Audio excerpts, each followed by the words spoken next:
श्रीमद् भगवद गीता की जय। पहली बात तो गोड़ेकर प्रभु जी ने यहाँ पर पहली बार प्रोग्राम रखा है ना प्रभु, पहली बार प्रोग्राम रखा है, लेकिन इनका जो प्रोग्राम रखा ये श्रेय इनको नहीं जाता। किन लोगों को जाता होगा? हाँ, उनके दादाजी को, आजू बाजू ना प्रभु जी। इनके जो दादाजी है दिनेश प्रभु जी जब भी बात करते आध्यात्मिक के बारे में तो कृष्ण विठल जी के बारे में कम चर्चा होती है, लेकिन दादाजी के बारे में ज्यादा चर्चा होती है। और वो विशेष करके इस बात पर जोर देकर कहते थे, जिस तरह हमने अभी जो श्लोक लिया है कि जो इस मार्ग में पूरे प्रयास के साथ लगे रहते हैं उनकी कभी भी हानि नहीं होती। इस संसार में एकमात्र मार्ग ऐसा है जो हम भगवत भक्ति में लगे हुए, इसमें कहीं पर भी हानि नहीं है। मुझे बताया ऐसा कौन सा मार्ग है, कौन सा रास्ता है संसार में जहां पर नुकसान की कोई गारंटी नहीं है या नुकसान होगा ही नहीं, ऐसा कौन कह सकता है? बोलिए ना। आजकल फोन पर एक रिंगटोन चल रही है, कौन सी? 25 दिन में पैसा डबल। मत फंसना, इन्वेस्टमेंट मत करो। यानी कि गवर्नमेंट भी हमको बता रही भाई बहुत सारे ऐसे मार्ग है जहां पर नुकसान की। हरे कृष्णा भाई, बाढ़ को ना जाए वाह।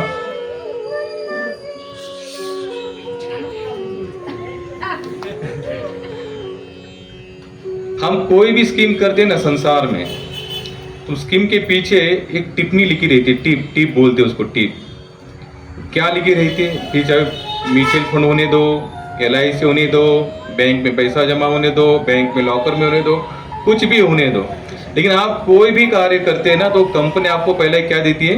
एक नोटिस देती है, और उसमें हर कम से कम 10-12 पेज होते हैं। उसमें आपकी क्या लेती है? साइन। आप लोग कभी उसको ध्यान से पढ़ा है? अक्षर में रहता है। आप भले उसको भिंग लेकर पढ़ो, कोई फर्क नहीं, वो जो लिखा है वही रहेगा। बारीक में रहने दो चाहे बड़े में रहने दो, लेकिन कभी पढ़ा है कि आप लोगों ने? किसी ने नहीं पढ़ा। बैंक में तो आपके अकाउंट है ना, है कि नहीं?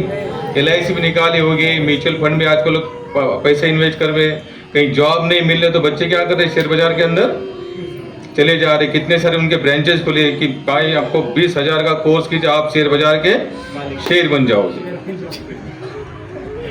जितने भी इस संसार में जितनी भी योजनाएं है ना जो आपसे साइन लेती है ना, साइन इस प्रकार उसका सारांश यही होता है कि भैया ये कुछ भी हो सकता है तो उसकी गारंटी हम नहीं लेंगे। इतना तो सारांश है कि नहीं? इतना तो हम सभी को पता है। समझो अगर कोई बैंक उड़ जाती है, किसी का पैसा वहां पर जमा है, तो क्या गवर्नमेंट आपको देती है क्या? क्योंकि पहले से आपसे सब कुछ लिख के रखा है भैया, अगर ये तो सिक्योरिटी हिसाब से रखा है, अगर कल कुछ होता है तो जिम्मेदारी के लिए हम नहीं। लेकिन भगवान श्री कृष्ण इस श्लोक में कह रहे कि जो इस प्रयास में लगे हैं, जो भक्ति मार्ग के प्रयास में लगे, उनका हानि होने का कोई चांस ही नहीं, यानी नुकसान कभी यहाँ पर होने वाला नहीं है। आप बताइए कि भगवान श्री कृष्ण इतना इस गीता के माध्यम से बता रहे, लेकिन फिर भी हम लोग उस मार्ग को कितना विश्वास के साथ स्वीकार कर रहे हैं। कितने लोगों का विश्वास, जैसे श्री कृष्ण भी यहाँ पर क्या बता रहे हैं, इस प्रयास में न तो हानि होती है नहीं रियास। रियास का मतलब होता है कम होना। क्या होना? कम होना। कृष्ण यहाँ पर बताते हैं कि भगवत गीता या जो भक्ति मार्ग पे पथ के अनुसार चले, उनका इस मार्ग में कभी हानि होने वाले ना ही रियास।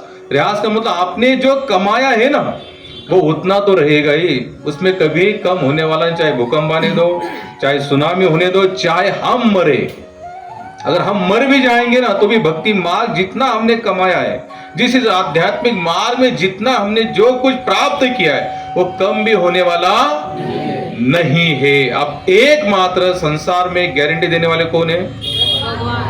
भगवान श्री कृष्ण। अभी देखो स्कूल शुरू हो रहा है, हमने हमारे बच्चों को बड़े बड़े स्कूल में डाले हैं, जहां पर भाई जैसे एडमिशन करते समय जाते तो वो लोग तो पूरी गारंटी दे दे, चिंता मत करो, इसको पूरा पेटेंट करके भेजोगे। बाद में धीरे धीरे धीरे उनका शब्दावली बदल जाता है। देखो हम तो प्रयास कर ही रहे, थोड़ा आप भी प्रयास करो। हम अपने हिसाब से पूरा फोर्स करके बच्चा पूरी तरीके से पढ़े लिखे, एजुकेशन उसका अच्छा बने, मार्क्स भी बढ़िया आ जाए, लेकिन बाद में क्या कहते हैं, हमने हमारा पूरा प्रयास किया लेकिन आप लोग भी थोड़ा सा, कृष्ण यहाँ पर बता रहे आपको कोई प्रयास नहीं करना, आपको बस लगे रहना है।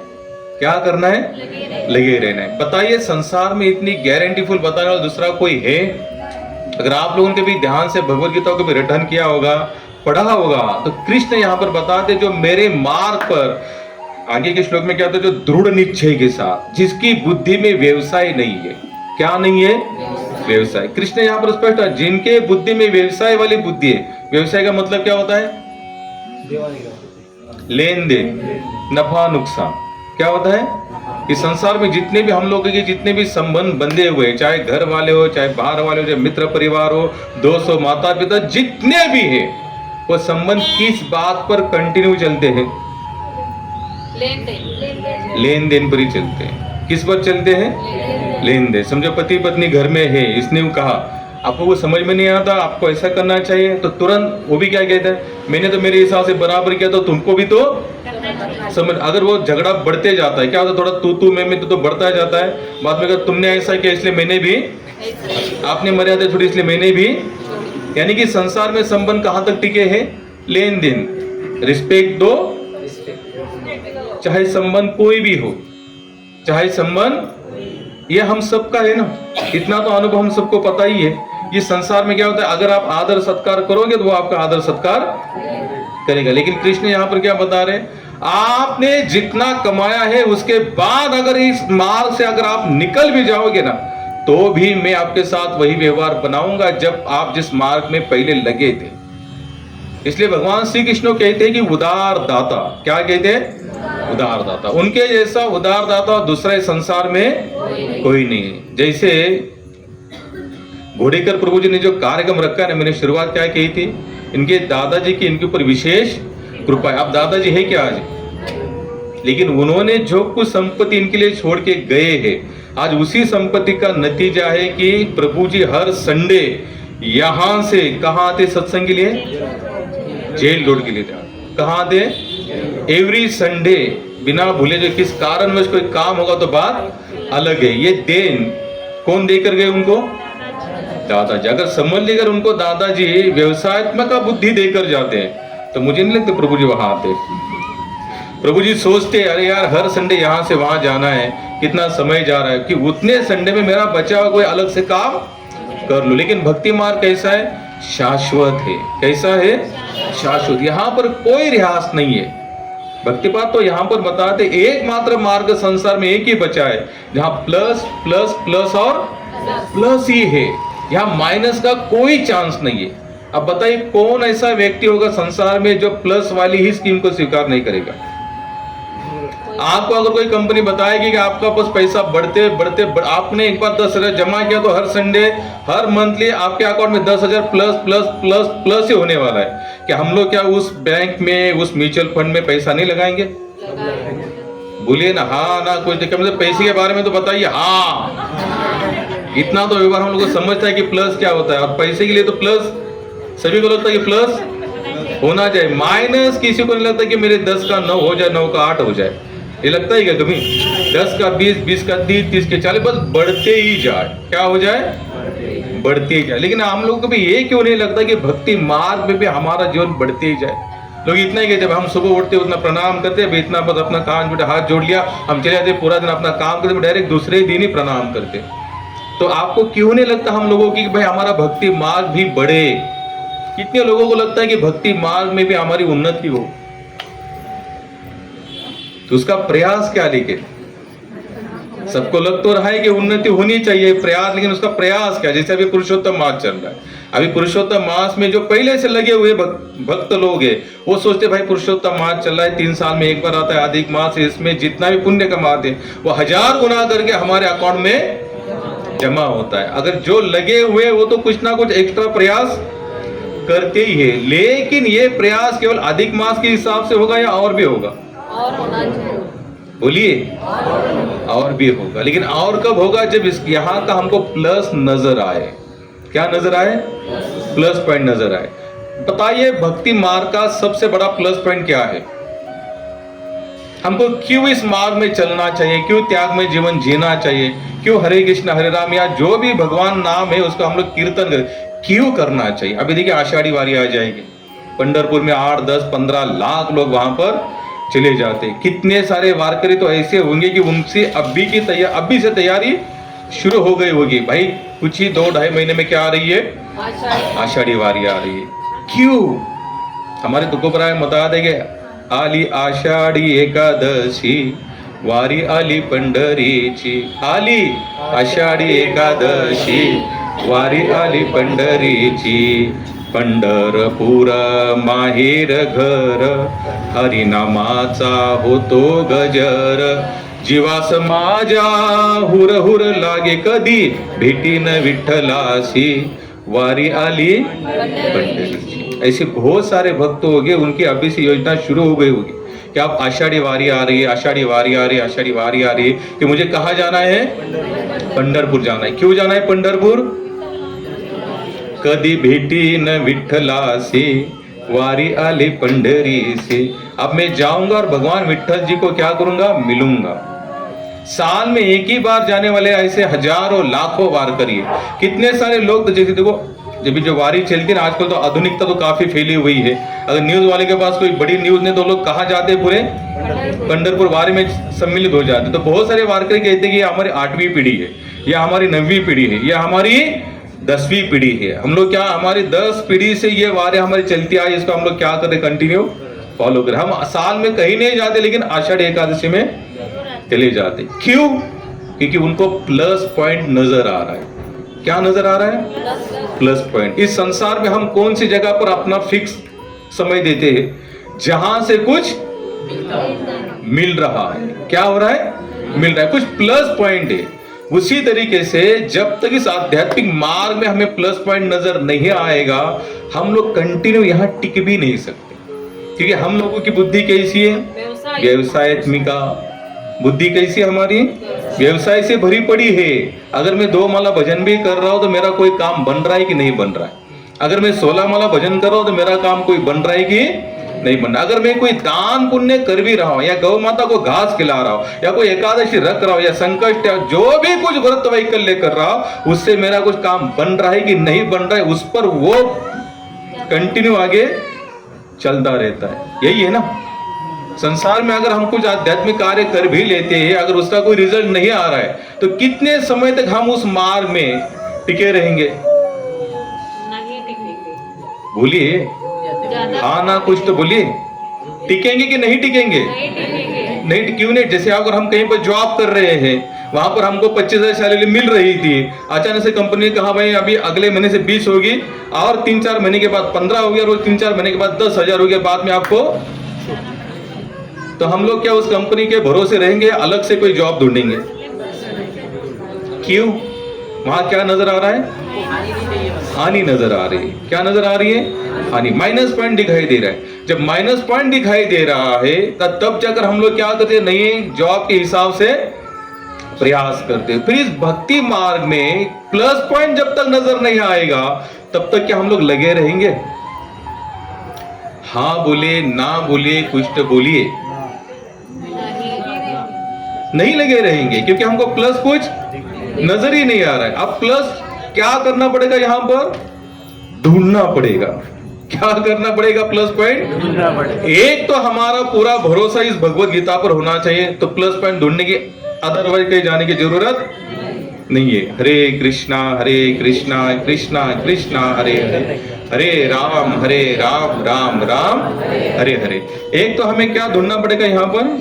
Plus point. अभी यहाँ का प्लस पॉइंट क्या है? प्लस पॉइंट ढूंढना है तो पहले तो प्लस पॉइंट तो समझना चाहिए, तब जाके हम लोग प्लस पॉइंट को पकड़ सकते हैं। अगर हमें पता ही नहीं कि प्लस पॉइंट किसे कहते, प्लस है क्या, तो हम लोग क्या ढूंढेंगे यहाँ पर? मैं आप ही लोगों से पूछ रहा हूं कि इस भक्ति मार्ग का प्लस पॉइंट क्या है? जुड़े रहना है, इससे जुड़े रहना। नहीं, जुड़े तो रहना है, लेकिन जुड़े कब रहेंगे? जब कुछ नजर आएगा, कुछ दिखाई देगा। संसार में हम लोग किस चीज को जुड़े रहते हैं? जहां अपनी मन जैसी बातें हो रही है, कुछ ना कुछ मिल रहा है, यही बातें होती ना। तो उसी तरह से भक्ति मार्ग का प्लस पॉइंट क्या है?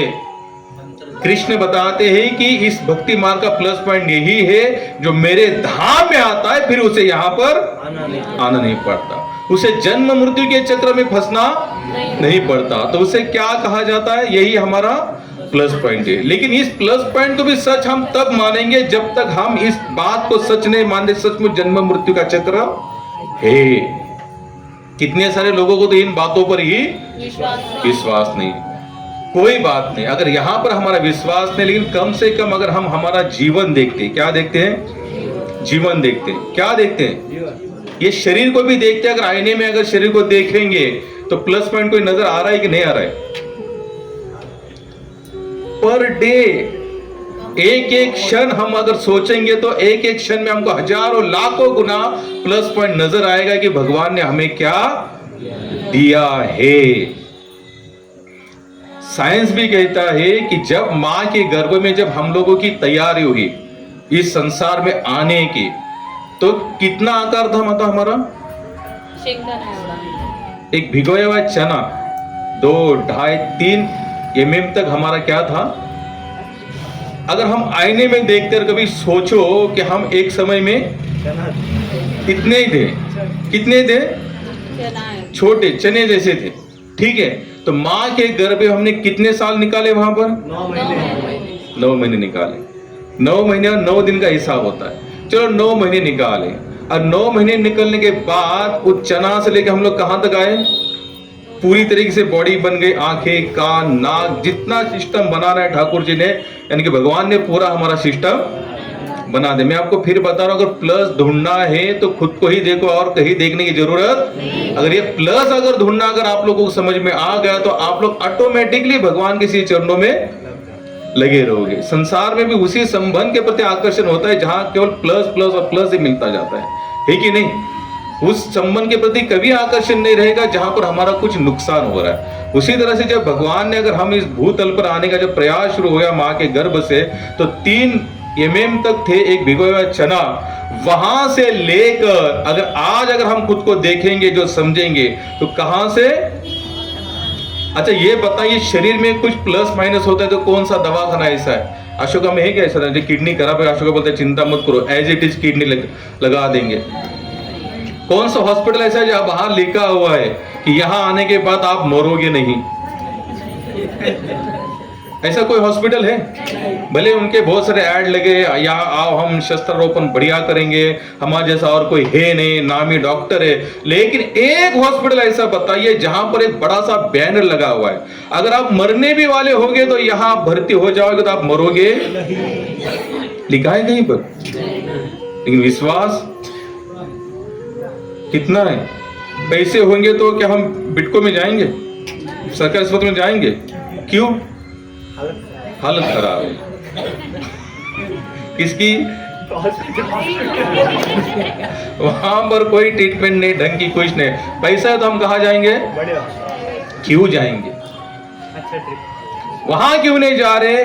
उसकी हालत खराब है इसके लिए भी, और वहां जाएंगे तो मेरे और डबल हालत खराब हो जाएगी। अब बड़े हॉस्पिटल में क्यों जा रहे? सुधार लेंगे।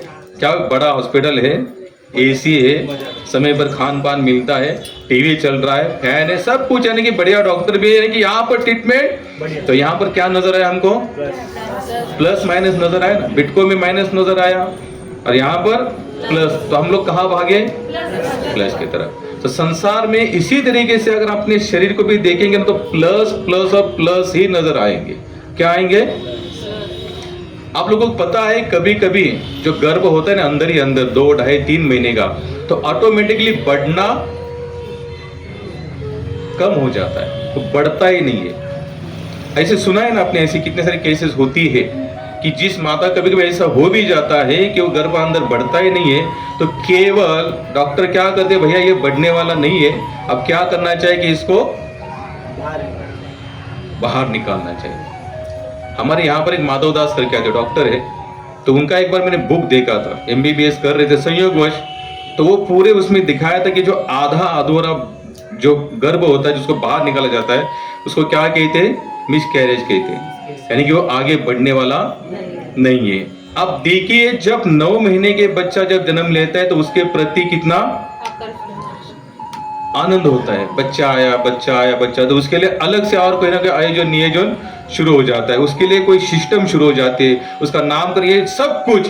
लेकिन थोड़ा सा सोचिए कि अगर वही बच्चा अगर 9 महीने से पहले ही अगर 3 महीने तक बढ़ने के बाद डॉक्टर कहेगा ये आगे बढ़ने वाला नहीं है, इसका और कुछ होने वाला नहीं है, मांस का गोला बनकर अंदर ही घूम रहा है, इसका जो सिस्टम बनना चाहिए वो बनना बंद हो चुका है, तो उसको क्या किया जाता है, मिस कैरेज करके उसको बाहर निकाला जाता है, उसको पकड़कर कपड़े में एक कचरे के डब्बे में डाल दिया। मैं आपको क्यों बता रहा हूं, अगर ठाकुर जी ना करे, भगवान ना करे, किसी के साथ ऐसा हो, लेकिन अगर हम हमारे 9 महीने के पहले ही अगर उसी मांस के गोले के हिसाब से अगर हमारी उन्नति होती, उतने ही बढ़ते, तो आज हम कहां होते? कचरे की ढेर। इतना दिन तो रहते नहीं, लेकिन मांस का गोला उठाकर हमको बाहर फेंका जाता तो हमारा क्या होता? Minus minus. और आज तक हमने जो लाइफ जी, हमने जितना आनंद भोग रहे, जितनी योजनाएं बना रहे, क्या इतना बना पाते? इन आंखों से क्या पूरा संसार को देख पाते? इन कानों से क्या संसार की जितनी बातें चबर चबर चबर जो निंदनीय है, ऐसे ही व्यर्थ की बातें क्या सुनते? यानी कि संसार का भी भोग करना है, तो जब तक ठाकुर जी की योजना वाले प्रोसेस में हम नहीं बैठेंगे, तब तक आगे आने ही वाले नहीं है। अगर मिस कैरेज वाले को अगर डॉक्टर ठीक करते तो जरूर कोई ऐसा मेडिसिन, इंजेक्शन, सलाइन जरूर देते जिससे उसका बढ़ना और आगे कंटिन्यू प्रोसेस। लेकिन डॉक्टर क्या कहते हैं? कुछ होने वाला नहीं है, अब इसको उठाकर अंदर से बाहर निकालकर फेंकना पड़ेगा। थोड़ा सोचे, अगर इतनी ही बातों पर अगर हम सोचेंगे ना, तो ऑटोमेटिकली भगवान की कृपा हमें नजर आ जाएगी। आएगी कि नहीं? अगर इतने, चलो ठीक है, जन्म भी हुआ, आगे भी है, और एक आध कोई फॉल्ट हो जाए अंदर, इस बॉडी में छोटा मोटा कुछ फॉल्ट हो जाए, तो क्या होगा? पूरा लाइफ कैसी हो जाएगी? आधी अधूरी रह जाएगी। कितने सारे लोग तो जो अपंगत्व को धारण किए हुए हैं, या जो भी उनके कर्म के अनुसार आए हैं, तो वो आज भी सोचते हैं कि अगर मेरा जन्म ही नहीं होता तो अच्छा होता। क्यों? क्योंकि मैं बाहर आने के बाद संसारी लोग जिस तरह संसार का आनंद भोग रहे, मैं वैसा आनंद भोग नहीं पा रहा। तो उसको क्या नजर आ रहा है? माइनस नजर आ रहा है। क्या नजर आ रहा है? लेकिन अगर हम कृष्ण की कथा सुन रहे, राम जी की कथा सुन रहे, इस जीवा से भगवान नाम ले रहे, इन आंखों से ठाकुर जी का दर्शन कर रहे हैं, तो ये हमारा क्या है? लेकिन कितने लोगों को लग रहा है कि ये प्लस है? हाथ ऊपर करके बताना। अच्छा, ये प्लस भी, प्लस कितना परसेंटेज, ये भी मायने रखता है। ये प्लस भी कितना प्लस है, ये भी हमें समझना चाहिए। अच्छा, ये सब कुछ भगवान ने ये सब कुछ दिया है, अगर यही ठाकुर जी प्लस है, या आध्यात्मिक मार्ग ही जीवन का लक्ष्य है, तो उसके लिए वो प्लस 100% प्लस है। लेकिन हमने क्या किया है? भगवान की सेवा कितना करना चाहते हैं? क्षणिक के हिसाब से। कितना करना चाहते हैं? क्षणिक। चलो ठीक है भाई, ये कृष्ण है, यहाँ सत्संग चल रहा है, यहाँ जाके बैठना चाहिए, कुछ 4-5 लोग बजा रहे, तो हमको भी थोड़ा हरे कृष्ण हरे राम बोलना चाहिए। यहां तक प्लस, ये प्लस उस भगवान का, जो भगवान जो देना चाहते हैं हमें प्लस, क्या हमारा प्लस भगवान के प्लस के साथ मैच हो रहा है? बोलिए, नहीं हो पा रहा। इन आंखों की दृष्टि चली जाएगी तो बताइए संसार में कौन सा सिस्टम है जो हमें फिर वही एज इट इज आंखों की दृष्टि दे? अगर कानों का सुनाई कम हो जाएगा तो संसार का कौन सा प्रोसेस ऐसा है जो हमको एज इट इज फिर हमारी सुनने की शक्ति आगे बढ़ाए? अगर हम बूढ़े हो जाते तो कौन सा ऐसा मेडिसिन है जो खाकर फिर हम, कुछ है क्या यहाँ पर?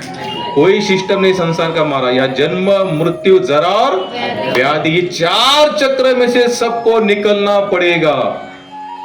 कोई कितना भी धनी हो, कोई कितना भी बलवान हो, कोई कितना भी च्यवनप्राश खाता हो, कोई कितना भी जिम करता हो, लेकिन मरना पड़ेगा, इसमें कोई डाउट नहीं है। अब मरने के बाद अगर कहीं जाने का प्लान है तो उसके ऊपर भी प्लस माइनस है। नरक में जाओगे तो माइनस, और भगवत धाम जाओगे तो प्लस। लेकिन भगवत धाम जाने के लिए अगर, अच्छा ये बताइए, जो भगवत धाम जाने का प्लस, कितने लोगों की इच्छा है कि उस प्लस में प्लस ज्वाइन करना चाहते हैं आप लोग?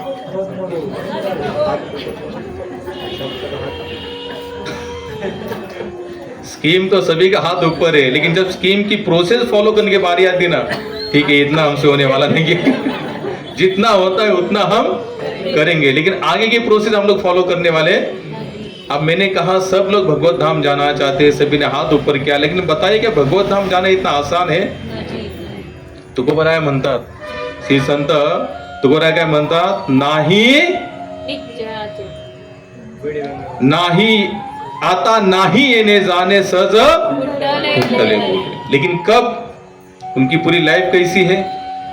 क्या नहीं गवाया उन्होंने? पत्नी गवाई, बच्चे गवाए, पूरा धन दौलत ऐश्वर्य भी गवा दिया। 400 एकड़ के मालिक थे। कितने?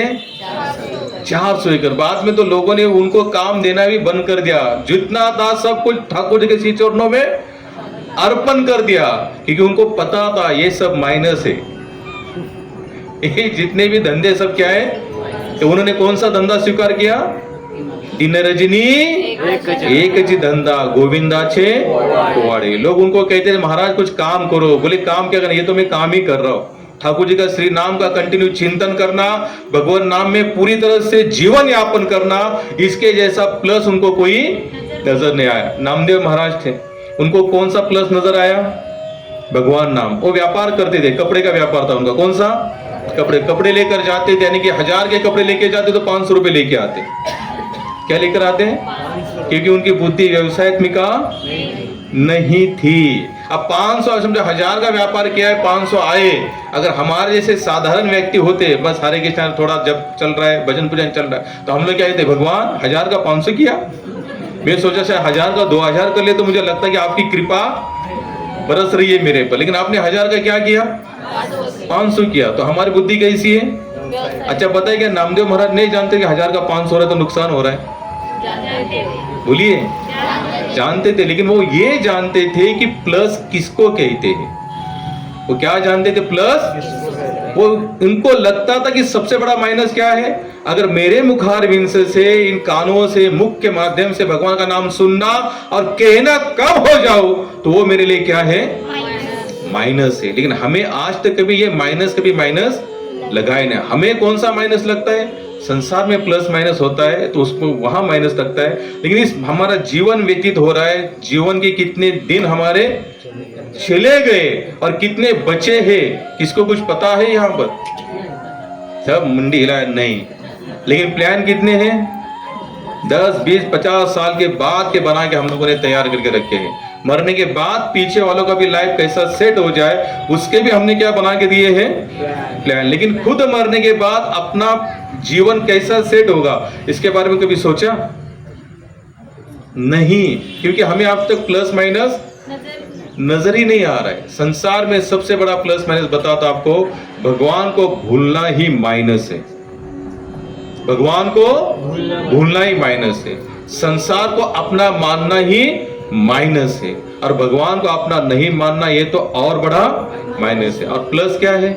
एक भक्त थे, एक भक्त के पास भगवान, वो बहुत अच्छा भजन करते थे, और भजन करने के एक बार ठाकुर जी को लगा रे सचमुच बहुत अच्छा भजन करता है, एक बार मैं इसके पास जाऊंगा, इसको पूछूंगा, मेरे अगर प्रश्न के उत्तर बराबर देगा तो मैं समझूंगा ये सचमुच मेरा भक्त है। तो भगवान स्वतंत्र है, जरूरी नहीं कि भगवान मरने के बाद ही हमको उनके धाम में लेके जाए, हो सकते जीवित में भी लेके जा सकते हैं। जैसे तुकाराम महाराज को मरना नहीं पड़ा, मरे क्या? नहीं, वो जब जीवित थे तभी वैकुंठ से विमान आया और लेके गए। जरूरी नहीं है, क्योंकि भगवान का अपना एक अलग से सिस्टम चलता है और उस सिस्टम को कोई भी खारिज नहीं कर सकता। हमारे सिस्टम तो प्रकृति खारिज कर ही देती, हम चाहे कितना, जैसे अभी यहाँ पर बल्ब लगाए थे, प्रभु जी आपने दोपहर में सोचा था क्या ऐसा होगा? लेकिन प्रकृति ने थोड़ा सा चटका दिखा दिया, भाई आप कितना प्लान बनाओ, लेकिन एक समय का भी प्लान है और उसी प्लान में हम सबको एडजस्ट करके चलना है। मैं कहाँ पर था? तो भगवान चले आते हैं, बोले क्या तुम सच में मेरा भजन करते हो? बोले हाँ हाँ, मेरे लिए आप ही सब कुछ हो, आपके सिवा मेरा दूसरा कोई नहीं संसार में। तो भगवान उनको पूछते कि बताओ तुम जहां रहते हो वो घर मुझे, मैं थोड़ा घूमना चाहता हूं, मेरे साथ थोड़ा सा घूमो। क्या कहा भगवान ने? आप जिस घर में रहते हो, जैसे हम कहीं पर जाते हैं ना नए घर में, तो लोग क्या कहते हैं, प्रभु जी चलो मैं देखा था हमारा बेडरूम किधर है, हमारा हॉल किधर है, किचन किधर है, हमारे ये वो, अपने अपने उत्साह के साथ हम लोग बताते चलो आओ प्रभु जी थोड़ा देखो, यही देखो, ये देखो। तो भगवान कहते मैं तुम्हारे साथ मैं तुम्हारा घर घूमना चाहता हूँ और उस समय मैं कुछ पूछूंगा तो तुम क्या आंसर दे रहे हो, उससे मुझे पता चलेगा कि सचमुच तुम मुझे अपना मान रहे हो कि नहीं। तो बोले हाँ ठाकुर जी चलो मेरे साथ। तो आप भगवान उस भक्त के साथ कहाँ घूम रहे? घर में। घर में। आप जैसे घूम रहे तो भक्त बोल रहा है कि भगवान ये देखो मेरा पहला बेडरूम है। क्या कहा? भगवान ये हमारा पहला बेडरूम है। तो कृष्ण ने पूछा किनका है? क्या पूछा? हम लोग के घर में 3-4 बेडरूम होते हैं, 2-3 बच्चे होते, हम लोग क्या बोलते हैं, ये बड़ी बिटिया यहाँ रहती है, छोटा बच्चा उस बेडरूम में रहता है, और आए गए गेस्ट के लिए हमने अलग से बेडरूम बनाया है, और हॉल में कोई भी आता है तो उसको यहाँ बिठाते हैं, और ऊपर अगर लोग अगर कुछ जगह कम भी पड़े तो छत भी बांधा तो छत वाले यानी छत पर भी और लोग सो सकते हैं। ये आंसर होते हैं ना हम लोगों के। बोला हाँ ना कुछ तो बोलिए, अगर हाँ ना बोलेंगे तो मैं समझूंगा कि आप लोग कुछ सुन रहे हो और सचमुच मुझे आंसर देने के लिए तत्पर हो। हम हमारी पहचान क्या करते हैं? ये सब कुछ हमारा है। भगवान ने पूछा ये अच्छा ये बेडरूम है किसका है? भक्त ने कहा भगवान है आपका है। क्या कहा? ये आपका है, ये बेडरूम आपका है। है। फिर वही भगवान वही भक्त दूसरे बेडरूम में आए तो भक्त ने पूछा भगवान ये मेरा सेकेंड बेडरूम है। कृष्ण ने पूछा ये किसका है? बोले भगवान ये भी आपका है। तो जहां जहां लेके गया पूरे घर में तो भगवान पूछते थे ये किसका, ये किसका, ये किसका, ये किसका, तो इसका आंसर क्या आता है? ये आपका है। अब फाइनल निर्णय पर भगवान आना चाहते थे। अब वो भगवान अब इतना बड़ा भक्त था तो साधारण सी बात है, उसने अपने घर में ठाकुर जी का जगह भी बहुत सुंदर बनाया था, फर्स्ट क्लास अलग से एक रूम बनाया था, वहां पर अल्टर बनाया था, बहुत सुंदर सेवा चलती थी। तो ठाकुर जी बोले उस घर में भी चलना है। तो चलो अब वहां पर कौन सामने विराजमान है? अंदर और बाहर में तो भगवान। अंदर जो मूर्ति स्वरूप में है वही चल विचल स्वरूप में भगवान बाहर है। तो भगवान कृष्ण कहते ये किसका है? ये मेरा। कहा? उसने ये नहीं कहा कि ये आपका है, ये मेरा है। इस बात को ध्यान से सुनना। जितनी प्रॉपर्टी बताई किसकी बताई? भगवान आपकी है। जब कृष्ण स्वयं मंदिर के सामने चले गए, जो घर में उसने छोटा सा मंदिर बनवाया था, जब कृष्ण उनको पूछते कि ये किसका है तो आंसर कह दिया ये मेरा, ये आपका नहीं है। बोले क्योंकि वो जानता था कि प्लस माइनस के अगर मैं सब बेडरूम को अगर अपना कहता तो हम भगवान को कभी अपना कह ही नहीं सकते। हम संसार और अध्यात्मिक का कभी एक साथ में स्वरूप हम आप दोनों को स्वीकार नहीं कर सकते। कर सकते क्या? जैसे हिंदी में कहावत है, बोले एक मैन में 2 तलवारें एक ही तलवार रह सकती। भक्तिपाद जी बताते आप तो एक आध्यात्मिक जीवन जी सकते हो या तो फिर भौतिक। हम लोग क्या कहते हैं, हम थोड़ा ये करते थोड़ा ये थोड़े थोड़े वाला बात, ये पूरा वाला बात है। कौन सा? पूरा वाला। तो उसने क्या किया, जितना है भगवान सब कुछ आपका है, लेकिन आप जो है वो मेरे। गीता प्रेस के स्वामी जी हे रामसुदा क्या कहते, हे नाथ मैं आपको कभी भूलू नहीं। भगवान को उनकी एक प्रार्थना, नित्य प्रार्थना थी, हे कृष्ण हे नाथ मैं आपको कभी भूलू नहीं। भगवान को भूलना ही संसार का सबसे बड़ा समस्या का द्वार हम अपने हाथों से खोल देते। संसार में कोई समस्या नहीं है। यहाँ पर कोई समस्या है क्या? भूलिए नहीं है। अभी यहाँ पर आ जाने से लाइट जाएगी तो हवा चलना बंद हो जाएगा तो समस्या नहीं है क्या? यहाँ पर समस्या ही समस्या है। अगर समझो प्रभु जी ने अगर गाड़ी नहीं भेजी होती वहां पर कितने लोग तो और एक समस्या, प्रोग्राम उधर भाभा नगर में है, हम रहते नारायण बाबू नगर में, वहां से यहां तक कैसे आए, ये शुरुआत हमें समस्या। लेकिन जो प्लस देखने वाला बंदा होगा ना वो वहां से बराबर यहां आएगा। क्या करेगा? वो जानता है अगर उन्होंने प्रोग्राम रखा इसलिए नहीं, वहां जाएंगे तो कृष्ण कथा से हम वंचित हो जाएंगे।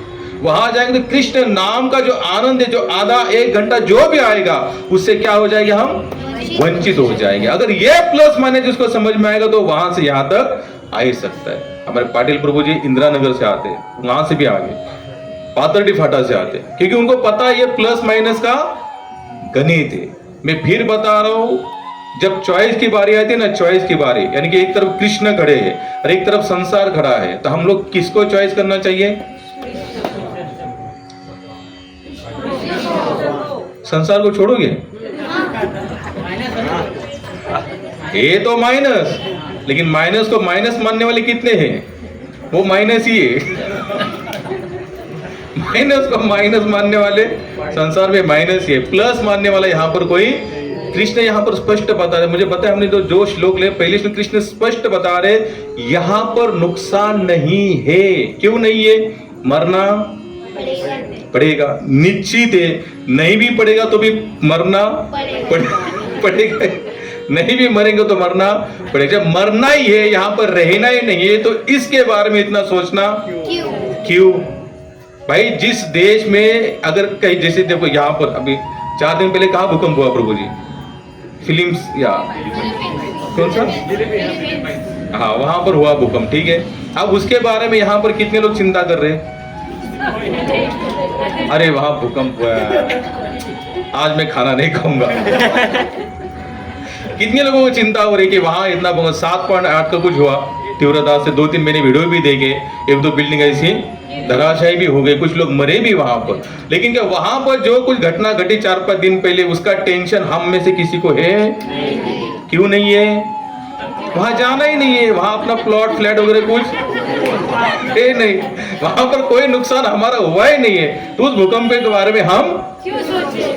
इतना समझ में आता है जब यहां से मरकर जाना है, यहां से मरकर एक बार निकलना है, तो इस संसार के बारे में इतना क्यों सोचना? और इसी सोच के कारण हम भगवत भक्ति में आगे नहीं बढ़ रहे हैं। गाडगे महाराजांचं कीर्तन चालू होतं गोदा घाटावरच, त्यांचा मुलगा मेला। कीर्तन चालू असताना लोक सांगत आली, महाराज तुमचा मुलगा मेला, मुलगा मला, कीर्तन चालू आहे, मुलगा मला सांगतात। गाडगे महाराज काय म्हणतात? असे मेले कोट्यान कोटी, का रडावे एकासाठी। उनको पता था प्लस और माइनस। हम लोगों को थोड़ा प्लस माइनस तो हो जाता, तो हमारी माला बिला, ध्यान धारणा, पूजा अर्चन, विधि, सत्संग सब बंद, उसमें माइनस हो जाते। क्या हो जाते हम लोग? क्योंकि हमको यहाँ का माइनस माइनस लग ही नहीं रहा है। हमको लगता है कि नहीं, संसार को मेंटेन करना ही प्लस है, बाकी ठाकुर जी की जैसी चाहे वैसी सेवा करनी चाहिए। और जिस दिन ये पता चलेगा नहीं, भगवान को भूलना, भगवान की सेवा से वंचित होना, यही एकमात्र हमारा क्या है? माइनस पॉइंट है। कितने सारे महात्मा की इतनी सारी कथाएं आती है, उन्होंने ठाकुर जी की श्री सेवा के लिए सब कुछ अपना दान, यानी सब कुछ जीवन अपना न्यौछावर कर दिया। क्यों? अगर आप में से कोई व्यक्ति, कोई माता सब कुछ घरदार छोड़ के, घर बार छोड़ के केवल माला लेके बैठे, तो उस व्यक्ति की घर में क्या अवस्था होगी? घर वाले क्या कहेंगे आपको? बोला। पहिला शब्द असेल, देवाने कुठे सांगितले असं करायला? पहिला शब्द काय असेल? देवाने कुठे सांगितले असं करायला। लेकिन देवाने एवढं, लेकिन भगवान ने इतना तो जरूर कहा है कि हर काम करते करते मेरा स्मरण करो। क्या करो? मेरा स्मरण करो। लेकिन वो स्मरण करने के लिए स्मरण की थ्योरी भी तो हमें पता होनी चाहिए, नहीं तो क्या फायदा। हम सुबह चैतन्य चरण पढ़ रहे थे प्रभु जी, वहां पर प्रभुपाद जी लिखते हैं, गोपियां ब्रह्मा जी को कोस रही है। गोपियां जो भगवान की नित्य संगनी है, जो भगवान की आह्लादानी शक्ति है, हृदयनी शक्ति है, वो ब्रह्मा जी को कोस रही है। गोपियां की बोलते हैं, गोपी कह रही कि ये जो ब्रह्मा जी है ना, ब्रह्मा जी अनपढ़ गवार है। क्या कहा? किनको कह रही है? ब्रह्मा जी, जिन्होंने पूरी सृष्टि को बनाया। गोपियां कह रही कि ब्रह्मा जी को कुछ आता नहीं है, बोले वो पक्के कारागिर नहीं है। तो एक गोपी कहती है, तुम ऐसा क्यों कह रही हो कि ब्रह्मा जी को कुछ नहीं आता? बोले ब्रह्मा जी ने जब सृष्टि निर्माण की तो सृष्टि में हमें भी निर्माण किया। बोले हमें जब निर्माण करना ही था तो इन आंखों पर ये पलके क्यों लगाई? आंखों पर पलके क्यों? बोले उसने कहा क्यों भाई, तो लगाना चाहिए ना।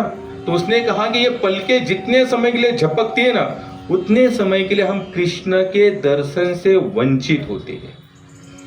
आरोप कहाँ लगा रहे? सीधा ब्रह्मा जी को, जिन्होंने पूरी सृष्टि को रचयाता बनाया, और उनको आदेश देने वाले भी कौन है? भगवान। तो उस गोपी के मन में भगवान के लिए कितना प्रेम था, वो समझ गई ये मेरा माइनस पॉइंट है, ये मेरा पलक झपकते जितने समय के लिए मैं कृष्ण के दर्शन से वंचित नहीं होनी चाहती। और वो ब्रह्मा जी को कोस रही कि इनको कुछ आता नहीं। आता क्यों नहीं? क्योंकि हमारे आंखों पर इन्होंने क्या लगा दी? पलके लगा। अगर ये पलके नहीं लगाते तो हम कंटिन्यू भगवान का दर्शन करते। और ये सही बात है। आप लोग वृंदावन गए हैं? कितने लोग वृंदावन गए हैं? बाकी बिहारी देखिए, बाकी बिहारी वहां पर ठाकुर जी जो वृंदावन के अरिष्ट भगवान है, अधिष्ठता भगवान कहते हैं उनको, आराध्य कहते वृंदावन के। अब वृंदावन का जो बाकी बिहारी का जो दर्शन करने का सिस्टम, जैसे हम लोग यहाँ जाते हैं, कोई भी मंदिर में जाते सिस्टम होता है भाई 7 से लेके 8 तक श्रृंगार चल रहा है, दर्शन बंद हो जाएंगे, फिर 8 से लेके 10 तक दर्शन चलेंगे, फिर 10 से लेके और आधे घंटे दर्शन बंद होंगे, भगवान का भोग लगने का प्रसाद है, फिर 11:30 बजे दर्शन खुलेंगे, 12:30 तक चलेंगे, फिर 1:30 बजे दर्शन बंद होंगे, तो 4 बजे तक बंद रहेंगे। क्यों? भगवान सोते हैं। यानी कि एक समय निश्चित है कि उतने समय के लिए पट बंद हो गए। लेकिन बाकी बिहार के पट जो है ना, पट आप कभी दर्शन करने जाएंगे तो कंटिन्यू बंद चालू, बंद चालू, बंद चालू। क्यों? वहां पर एक भगत थे। क्या थे? भगत। पहले ये सिस्टम नहीं थी। कुछ साल पहले वो भगत की लीला होने से पहले वो सिस्टम वहां नहीं थी। वो पहले उसी मंदिर में भी सेम सिस्टम थी, समय के अनुसार पट खोल ले, एक समय के पश्चात पट बंद करने। अब ये भगत रोज जाते थे और ठाकुर जी का कंटिन्यू देखते थे। क्या देखते थे? इनके भी पलके नहीं झपकती थी। जैसे एक भक्ति की इच्छा होती है ना, भगवान जैसे हमारे जगन्नाथ है, जगन्नाथ नयन पथ। आप जगन्नाथ जी को देखेंगे ना तो उनके ऊपर, आंखों के ऊपर पलके नहीं है। बलदेव और मैया सुभद्रा जी को पलके दिखती है, लेकिन जगन्नाथ कैसे है? भजन का कौन सा है? चकानयन मीन्स गोल, और उसके ऊपर पलके नहीं है। पलके क्यों नहीं लगाए उन्होंने? जैसे गोपियां कहते हैं कि हम एक क्षण के लिए भी भगवान का दर्शन खोना नहीं चाहते, जगन्नाथ जी भी चाहते मैं एक क्षण के लिए भी मैं भक्तों का दर्शन खोना नहीं चाहता। कौन? अनंत कोटि ब्रह्मांड के नायक भी अपने भक्त का दर्शन करा। तो उन्होंने कहा भाई विश्वकर्मा जी पलके लगाना ही नहीं, क्योंकि वैसे भी मेरा निश्चित स्थान कौन सा इस युग के लिए कौन है? भगवान जगन्नाथपुरी। 4 युग के लिए 4 धामों की स्थापना हुई। कलयुग के लिए कौन है? भगवान जगन्नाथ। क्योंकि भगवान जगन्नाथ भी जानते कि ये भक्त ज्यादा समय मेरे सामने खड़ा भी नहीं रहेगा, भीड़ भड़का होगा सामने वाले, उसको फटाफट क्या करते हैं, उससे अच्छा मैं ही, मेरी आंखें, अगर कोई आता है और मेरी आंखें बंद होकर वो चला जाएगा तो उसके ऊपर मेरी कृपा नहीं बरसेगी। तो भगवान जगन्नाथ ने क्या किया? उनके ऊपर भी कृपा बरसाए। एक भजन है आजकल बहुत सुंदर, वो चल रहा है, तो उसको थोड़ा हम गाएंगे। आपको करना क्या है? इन कानों से सुनना उस भजन को। क्या करना है? कहां से सुनेंगे? तो कानों से सुनना है तो आंखें खुली रखने की कोई काम, आंखों को आप बंद भी कर सकते हैं ना। तो क्या करना है? आंखों को बंद करना है, तो इस कानों से उस भजन को सुनना है, और भजन के हर एक लाइन में उसको उजागर करना है आंखों के सामने। जैसे बंद आंखों में भी हम कभी भी कुछ देखते हैं कि नहीं? जैसे सोते हैं, सोने के बाद सपना पड़ता है कि नहीं? उसी तरह से बंद आंखों से भी आपको उस भजन के लाइन के अनुसार थोड़ा सा गुनगुनाना है। गाएंगे ना पीछे पीछे? कितने लोग दोहराएंगे? चिंता नहीं, अभी क्या है, प्रसाद ही पाना है। थोड़ा आधा घंटा लेट भी हो तो भी चल सकता है। बोला जगन्नाथ जगन्नाथ चकानयन चकानयन जगन्नाथ जगन्नाथ चकानयन चकानयन नीलाचल वाले नीलाचल वाले नीलाचल वाले नीलाचल वाले। तू न संभाले तो हमें कौन संभाले? तू न संभाले तो हमें कौन संभाले? हो तू न संभाले तो हमें कौन संभाले? तू न संभाले तो हमें कौन संभाले? जगन्नाथ जगन्नाथ चकानयन चकानयन जगन्नाथ बोला बोला चकानयन चकानयन नीलाचल वाले नीलाचल वाले नीलाचल वाले नीलाचल वाले। हो तू न संभाले तो हमें कौन संभाले? बोलो बोलो तू न संभाले तो हमें कौन संभाले? हो तू न संभाले तो हमें कौन संभाले? तू न संभाले तो हमें कौन संभाले? ओ मेरी नैया है सिर्फ तेरे हवाले, मेरी ये नैया है सिर्फ तेरे हवाले। ओ मेरी ये नैया है सिर्फ मेरी ये नैया है सिर्फ तेरे हवाले। तू न संभाले तो हमें कौन संभाले। तू न संभाले तो हमें कौन संभाले। तू न संभाले तो हमें कौन संभाले। तू न संभाले तो हमें कौन संभाले। जगन्नाथ जगन्नाथ चका नयन चका नयन जगन्नाथ जगन्नाथ चका नयन चका नयन लीला चलवाले लीला चलवाले लीला चलवाले लीला चलवाले। तू न संभाले तो हमें कौन संभाले। तू न संभाले तो हमें कौन संभाले। तुझे छोड़ जाऊं मैं अब किसके द्वारे। तुझे छोड़ जाऊं मैं अब किसके में द्वारे। तुझे छोड़ जाऊं अब मैं किसके द्वारे। तुझे छोड़ जाऊं अब मैं किसके द्वारे। तू न संभाले तो हमें कौन संभाले। तू न संभाले तो हमें कौन संभाले। तू न संभाले तो हमें कौन संभाले। तू न संभाले तो हमें कौन संभाले। जगन्नाथ जगन्नाथ चका नयन चका नयन जगन्नाथ जगन्नाथ चका नयन चका नयन लीला चलवाले लीला चलवाले लीला चलवाले लीला चलवाले। तू न संभाले तो हमें कौन संभाले। तू न संभाले तो हमें कौन संभाले। तू न संभाले तो हमें कौन संभाले। तू न संभाले तो हमें कौन संभाले। जगन्नाथ स्वामी मेरे नयन के तारे। जगन्नाथ स्वामी मेरे नयन के तारे। जगन्नाथ स्वामी मेरे नयन के तारे। जगन्नाथ स्वामी मेरे नयन के तारे। मेरे सारे काज स्वामी आप सवारे। मेरे सारे काज स्वामी आप सवारे। मेरे सारे काज स्वामी आप सवारे। मेरे सारे काज स्वामी आप सवारे। तू न संभाले तो हमें कौन संभाले। बोलिए बोलिए तू न संभाले तो हमें कौन संभाले। तू न संभाले तो हमें कौन संभाले। तू न संभाले तो हमें कौन संभाले। जगन्नाथ जगन्नाथ चका नयन जगन्नाथ जगन्नाथ चका नयन चका नयन लीला चलवाले लीला चलवाले लीला चलवाले लीला चलवाले। तू न संभाले तो हमें कौन संभाले। तू न संभाले तो हमें कौन संभाले। तू न संभाले तो हमें कौन संभाले। तू न संभाले तो हमें कौन संभाले। शरण तेरी पड़ा रहूं दास बना ले। शरण तेरी पड़ा रहूं दास बना ले। शरण तेरी पड़ा रहूं दास बना लो। शरण तेरी पड़ा रहूं दास बना लो। तू न संभाले तो हमें कौन संभाले। तू न संभाले तो हमें कौन संभाले। तू न संभाले तो हमें कौन संभाले। तू न संभाले तो हमें कौन संभाले। श्याम सुंदर मुरली वाले श्याम सुंदर मदन मोहन मुरली वाले। श्याम सुंदर मदन मोहन बांसुरी वाले। श्याम सुंदर मदन मोहन बांसुरी वाले। श्याम सुंदर मदन मोहन बांसुरी वाले।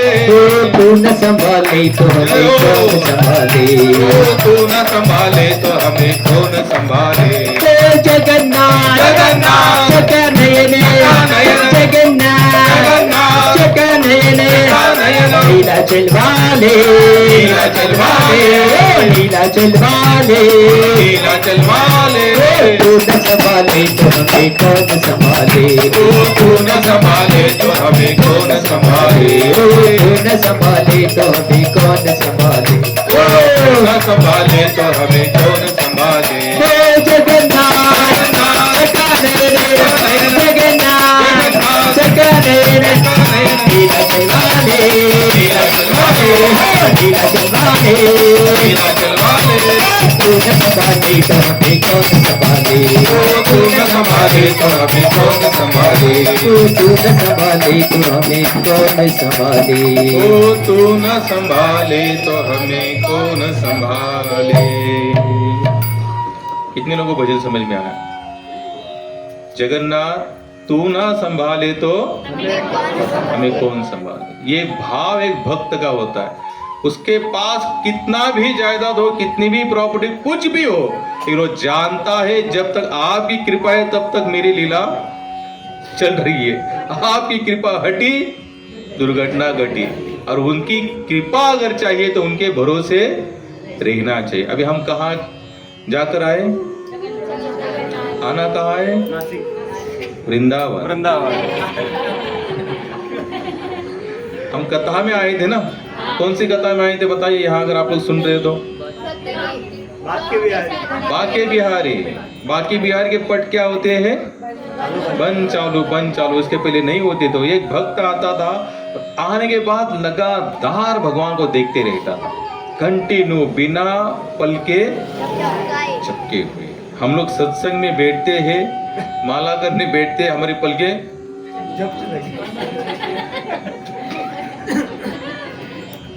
क्यों? हमें प्लस माइनस का गणित पता ही नहीं है। अगर आंखें बंद होती है, नाम हमारा कम हो जाएगा। अगर चलो ठीक है, अगर माला करते करते नींद भी आती है तो माला चलती क्या अपने आप? तो सिस्टम है क्या अंदर कुछ ऐसा है? हरे कृष्ण। जैसे चाबी वाले होते हैं, चाबी वाले जो खिलौने होते हैं, चाबी लगा देते, टक टक टक टक टक टक टक चलते रहे। ऐसी माला तो हमारी है नहीं। जब हम खुद ही करेंगे तो ही तो मनी घूमेगा, वैसा तो घूमने वाला। लेकिन हमको उसका प्लेस में कुछ लेना देना ही नहीं है। कुछ भक्त ऐसे होते हैं जिनको नींद आती है तो खड़े हो जाते हैं, हरे कृष्णा कृष्ण कृष्ण हरे हरे, हरे राम राम राम। कुछ भक्त ऐसे नींद आते तो सो जाओ, बाद में देखेंगे बची कुछ माला शाम तक खींच ही लेंगे। प्लस माइनस समझ में आना चाहिए। यहाँ का क्या आना चाहिए? Plus minus. अगर आज माला बाकी है तो कल क्या करना है? कवर करना है। डबल तो तब करेंगे जब पूरा भाव हमारा आएगा। कम से कम जो नेम लेते हैं 10 15 20, तो उसका क्या करना है? नित्य नेम से भजन करना है। अब ये बंदा जाता था, भगत जाता, कंटिन्यू बाकी बिहारी को देखता था। तो ये रोज का प्रोग्राम शुरू हो गया इनका। कैसे? रोज का। और आपका अगर लगन जब भगवान के साथ बढ़ना शुरू हो जाता है तो याद रखना, वहां से भी रिस्पॉन्स आना शुरू हो जाता है। जैसे संस्था जिन्होंने बनाई, शिला प्रभुपाद जब अमेरिका गए तो उनका उस तरीके से भाव बना था, भाव यहाँ तक वहां मर भी गए तो भी चलेगा, लेकिन भगवान की सेवा छोड़नी नहीं है। 2 अटैक आए तो सपने में क्या देखते हैं कि ठाकुर जी सोए मैं उनकी छाती की मालिश कर रहे। क्या हुआ? जब उनका रिस्पॉन्स बढ़ा तो भगवान का भी रिस्पॉन्स बढ़ा। ये कब होगा? लोग कहते हमारा इतना जीवन बीत गया, माला घुमा, लेकिन कोई रिस्पॉन्स। आपकी माला कैसी घूम रही है? तो गोरा स्पष्ट बता दे, वेड़े वेंगड़वाने भजन नरका दाने सुखेगा। भजन में भी एक क्वालिटी होनी चाहिए। क्या होनी चाहिए? एक क्वालिटी होनी चाहिए। अगर वो क्वालिटी बात भजन है तो समझ लेना भगवान का अनुभव आना शुरू हो जाएगा। अब इनका नित्य का प्रोग्राम था, क्या करते थे? मंदिर में जाते थे, कंटिन्यू बाकी बिहारी को देखते थे। अब बाकी बिहारी भी इनको देखना शुरू हो गए। हम जाते इसका मतलब ये नहीं कि भगवान हमको देखते हैं। हमको कब देखेंगे? जब हम उस तरीके से लगे रहेंगे, उस मार्ग में विश्वास के साथ। अब इनका विश्वास भी है, भगवान को कंटिन्यू क्यों देख रहे थे कि सचमुच भगवान वहां पर विराजमान है। जब ये भाव उनमें प्रकट हुआ तो बाके बिहारी ने भी इनको देखना शुरू कर दिया। अब जब बाके बिहारी देखना शुरू हो जाएंगे, जब देखना शुरू है तो बोलना भी शुरू हो गया। आपको पता है ना कितने सारे विग्रह आज भी अपने भक्तों के साथ बातें करते हैं। अगर आपका विश्वास है तो वहां से वो भाव प्रकट होगा। मायापुर में जो नाम कीर्तन हुआ तो चैतन्य महाप्रभु की आंखों से आंसू आए। बोले लोग कहते हैं उनकी प्राण प्रतिष्ठा हुई, बेटा है। प्राण प्रतिष्ठा करने से भी कोई भाव आता है ऐसा नहीं, लेकिन अगर आपका उस तरीके से लगाव है भगवान के साथ। लोग कहते हैं विग्रह पूजा करने की जरूरत नहीं है, उनको नहलाना धुलाना भोग लगाना कपड़े करने की जरूरत नहीं है, क्योंकि वो तो आखिर क्या है? पत्थर की मूर्त है। तुको बराय तर म्हणतात काय म्हणतात माताजी? तुका म्हणे मूर्ती घडविली जी म्हणती तया मुखे कीड़े पड़ो। अगर कोई कहता है कि मंदिर में बिठाई विग्रह बस ऐसे ही बिठाई हुई है, किसी ने छेनी हाथों से बनाई है, तो उसके मुख में क्या पड़ेंगे? कीड़े। यहां तक उन्होंने कहा है। और विग्रह के जब तक अनुभव नहीं आएगा तब तक हम इस मार्ग में लगे रहेंगे क्या? हमारे माता पिता दादा दादी मर जाते हो, हर साल जो श्राद्ध पक्ष आता है तो हम लोग उनको ऊपर रखते हैं ना, क्यों भाई? उनको पोष रहा है, पितृलोक में वो उसको पा रहे। अगर यहाँ पर इतना विश्वास है, उनको जाकर पता नहीं कितने 10 15 50 साल हो गए, अगर फिर भी वो प्रोसेस चल रही है, ये तो फिर अनंत कोटि ब्रह्मांड के नायक जिनके भरोसे आज भी सब कुछ चल ही रहा है। अगर वो थोड़ा सा डामाडोल हो, सिस्टम हिला दे तो क्या हो जाएगा? खत्म, कुछ बचने वाला नहीं है। लेकिन वो कभी अपनी सिस्टम की वो क्या है? उदार है। क्या है? उदार। उदार व्यक्ति का मतलब क्या होता है? बस वो देते रहता है। वो मैं देने के बाद मुझे क्या मिल रहा है उससे उनको कुछ लेना देना। भगवान हमको क्या दे रहे? सब कुछ। हवा वही दे रहा है, पानी वही दे रहा है, खान पान वही दे रहा है। लेकिन वो इतना देने के बावजूद भी क्या कभी उसने कहा मैं इतना दे रहा हूं तो मेरा भी थोड़ा भजन करो? कहेंगे तो हम भाग्यवान होंगे, लेकिन हम उतनी क्वालिटी वाले वो भी जानता है बोल के कोई मतलब। एक भक्त ने एक बार बताया, अगर किसी कंपनी से सैलरी नहीं मिलती 10 15 20 25 100 150 लोगों को, तो 1-2 महीना देखते और तीसरे चौथे महीने में क्या करते हैं? ठिया आंदोलन। कंपनी बंद, काम बंद। क्यों? हमको सैलरी नहीं मिली। फिर वो कितने दिन चलेगा ये भी कुछ पता नहीं है। अगर उसी तरह से अगर भगवान भी सोचे यार मैं इतना सब कुछ दे रहा हूं इन लोगों को, ये मेरा जैसे चाहे वैसा भजन, मेरे उपकार के प्रति इनका कोई ये उस ऋण को भूल चुके हैं, और भगवान केवल 2 या 3 मिनट के लिए ठिया आंदोलन करे। कितना? 2-3 मिनट के लिए। अब उनका ठिया आंदोलन कैसे होगा? हवा बंद, पानी बंद, सूरज का उगना बंद। वो 2 मिनट के लिए क्या हवा ही बंद कर दे, उनका ठिया आंदोलन सक्सेस हो जाएगा। उनको ज्यादा कुछ करने की जरूरत, लेकिन वो क्या है? उदार है। वो हमसे कोई अपेक्षा नहीं करते। हाँ, एक है कि हमारा कल्याण हो, इसलिए वो मेरे श्री चरणों में आए, ये अपेक्षा जरूर भगवान कहते। इसलिए आपने कभी गीता को ध्यान से पढ़ा होगा तो कृष्ण कहते हैं कि जो मेरे पास आता है मैं उसका पूरा ख्याल रखता हूँ। ख्याल रखने का मतलब क्या है? जो नहीं आ रहे उनका नहीं रखते क्या? उनका भी रखते हैं, लेकिन ठीक है। अब जो पास में आता है उनका विशेष ख्याल रखते हैं। क्या कहते हैं? विशेष। अब बाकी बिहारी ने भी इनको देखना शुरू कर दिया। वे आंखों में आंखों बातें शुरू हो गए। अब इसने बोलना शुरू कर दिया कि हे बाकी बिहारी, मैं आपसे कुछ पूछना चाहता हूँ। 1-2 बार तो कोई आंसर आया नहीं। अब ये रोज इसने देखना और प्लस बोलना। अब पहले भगवान को ये देख रहा तो भगवान ने देखना शुरू कर दिया। अब इसने बोलना शुरू कर दिया तो बाकी बिहारी ने बोलना शुरू कर दिया। बोले भैया बोलो, क्या इच्छा है तुम्हारी? उसने कहा कि महाराज मैं चाहता हूँ कि मेरा घर यहाँ से बहुत दूरी पर है, रोज यहाँ आना मुझे पॉसिबल। मुझे डर लगता है कि मेरा नेम कभी टूट ना जाए क्योंकि मैं बहुत दूर रहता हूँ। तो बोलो फिर मैं क्या कर सकता हूँ? बोले आप चलो मेरे साथ। क्या कहा? आप चलो।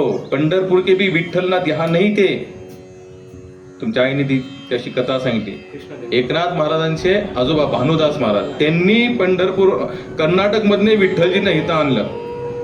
उसमें राजा का, ते राजा नाव काय होतं प्रभु? कृष्णदेवराय।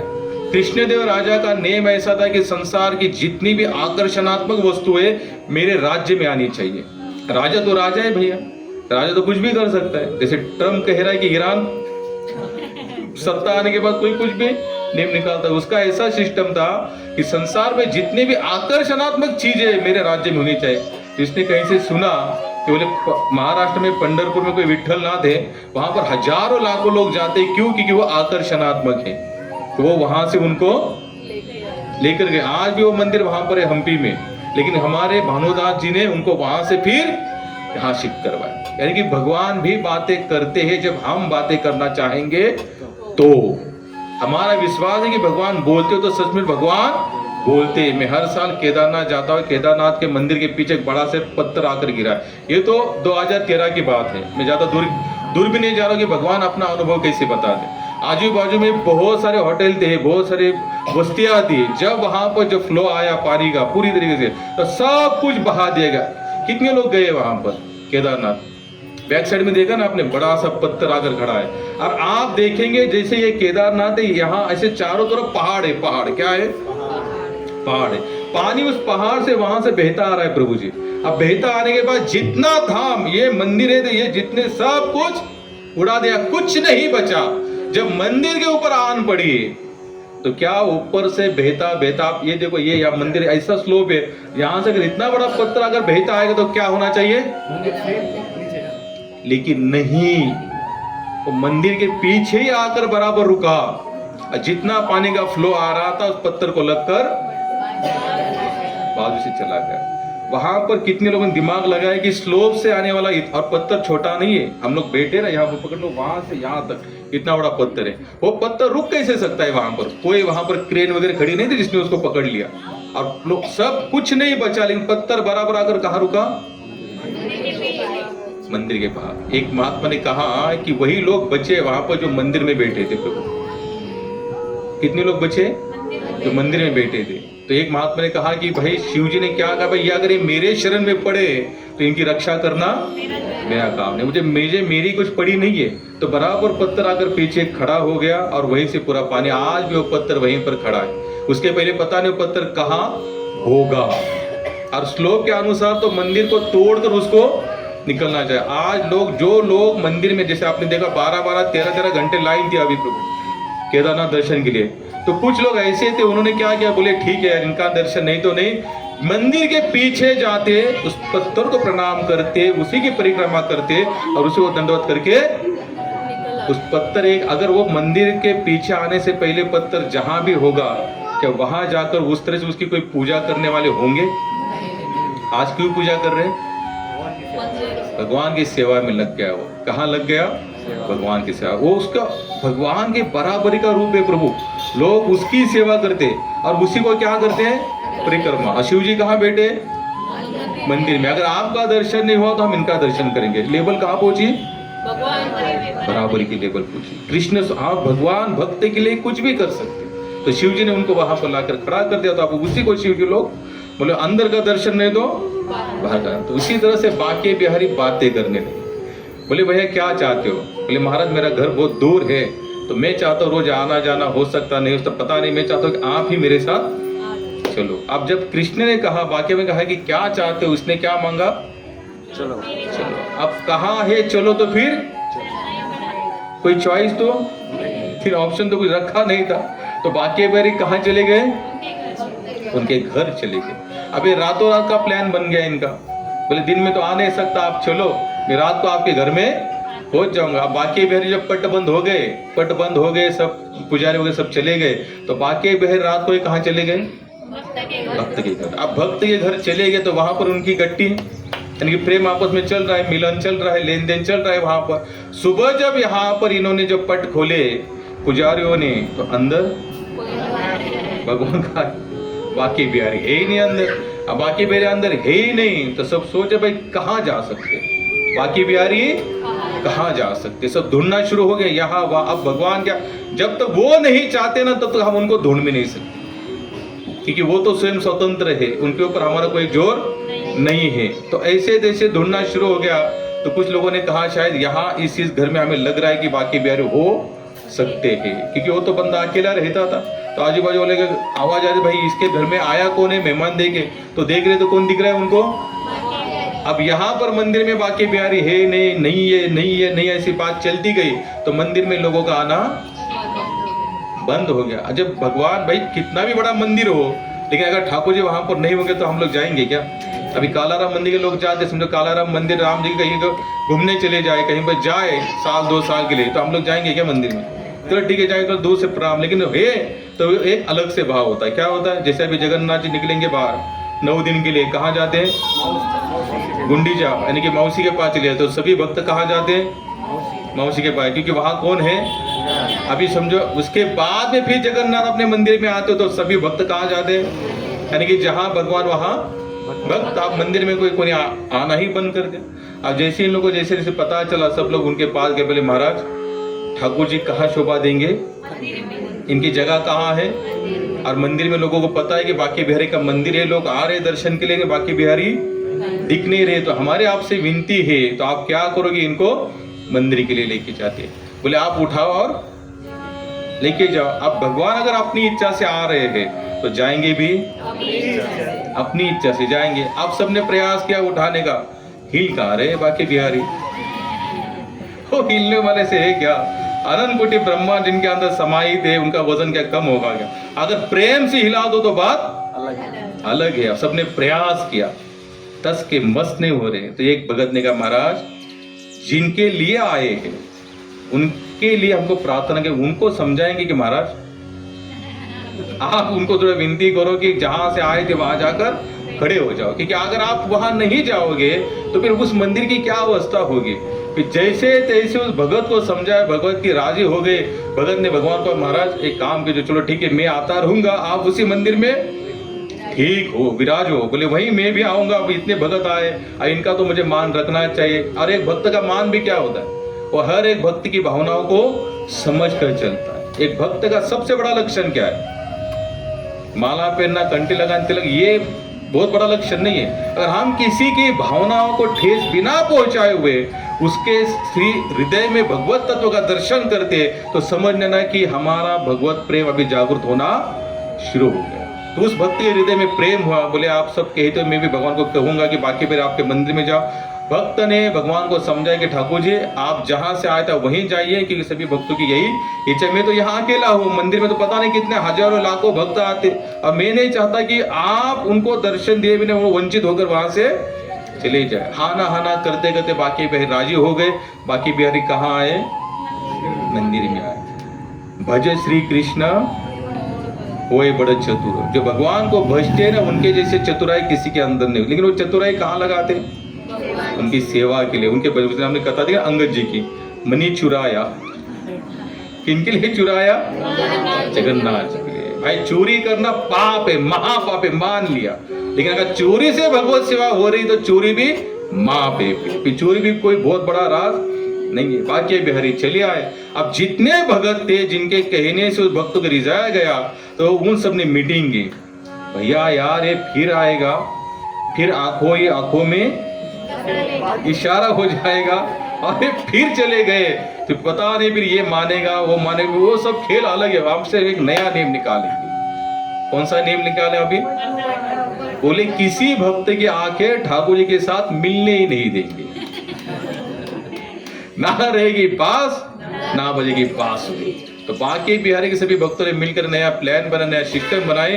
बोले आज से बाकी बिहारी के पट 1 या आधे मिनट के लिए खुलेंगे और तुरंत बंद हो जाएंगे। भाई ये चले जाएंगे तो मंदिर का कोई अस्तित्व तो बचेगा नहीं। और हम नहीं चाहते कि बाकी बिहारी हमारे यहाँ से वहां चले जाए। तो तब से बाकी बिहारी के पट क्या हो रहे, आज भी बंद चाओ, वो कंटिन्यू खुले नहीं रहेंगे। कितना भी बड़ा महोत्सव हो, कितना भी बड़ा महोत्सव, लेकिन पट तो बंद चाओ। क्यों? भगवान न चले। एक भक्त का भी यही भाव होता है। और इसी भाव से हमें इस मार्ग का प्लस माइनस नजर में आएगा। हमने जो श्लोक की शुरुआत की थी कि जब तक प्लस नफा नुकसान पता नहीं चलता इस मार्ग का, तब तक हम यहाँ पर टिकने वाले नहीं है। हम इसको कितने सारे लोग कहते हैं हम माला करेंगे करेंगे करेंगे, कोई करता है कोई करता नहीं, क्योंकि उनको पता है ये प्लस माइनस वाला कोई बात है। लेकिन जिसको पता है कि माला नहीं करना माइनस है, वो अपने आप माला करे। एक दिन भी माला नहीं छोड़ेगा। वो नित्य का जो स्मरण है कृष्ण का, वो नहीं छोड़ेंगे। अगर छूटता भी है तो दूसरे दिन उसको क्या करते हो? कवर करते, क्योंकि उनको पता है कि भाई ये माइनस में जा रहा है, हम लोग उनको माइनस जाना, हमको क्या करना, हमेशा प्लस प्लस और प्लस ही रहना है। इसी प्रकार से हमारा 9:10 हुआ है, प्रसाद का भी समय हो रहा है। तो कितने लोगों को अच्छा लगा ये सत्संग? जो नए लोग आए यहाँ पर, माता जी आवडलं? हात वरती करा। खरंच आवडलं का? मी काय विचारू प्रश्न? मग नाही आवडले ठीक आहे, मग प्रश्न कशाला विचारा, काय हरकत नाही। तुम्ही रोज नित्यनेमाने भजन करता? जेवढे नवे जे आहे तिथे सत्संग, जे लोक पहिल्यांदा आलेले तिथे गोडेकर करून जो सत्संग ठेवलाय, याचा सत्संग जो लाभ घेत आहे, की ते इथे पण प्रभूजी वगैरे जे बसले, तुम्ही नेमाने नित्य स्मरण करता का? नामस्मरण करता का?